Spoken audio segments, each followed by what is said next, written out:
Kita mo yun, Chang, I don't wanna be alone anymore. Sa kanya, all the love in the world. Ayoko na lang mag-talk. Bakit ganun yan? Ba't iba yung ngiti ni Darren? Oo nga, kaya alam ganda ng best friend ko.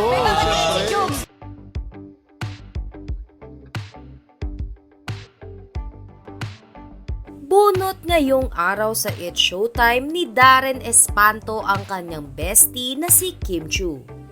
Ito ay matapos sunod-sunodin ni Darren ang pang-aasar kay Kim Chiu.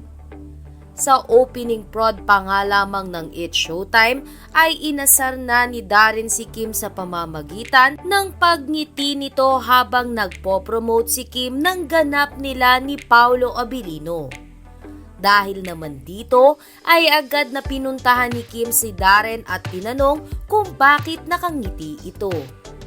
Sagot ni Darren, "Hindi, nag-a-agree lang ako. Ang ganda ng best friend ko." Agad naman na sinakyan ng mga Showtime host ang pang-aasar ni Darren Espanto.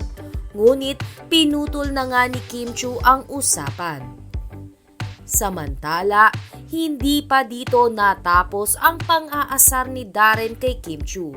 Dahil sa segment naman na Karaokids ay tila may pambubuking na naman si Darren sa buhay pag-ibig ng kanyang kaibigan. Ayon kay Darren, "Nakita niyo yun, Chang? I don't wanna be alone anymore. Kay Kim, all the love in the world." Hindi na nga kinaya ni Kim Chiu ang pang-aasar ni Darren Espanto. Kaya naman napasabi na lang ito nang ayoko na lang mag-talk. Tuwang-tuwa naman ang Kim Pao fans sa pambubuking na ito ni Darren Espanto.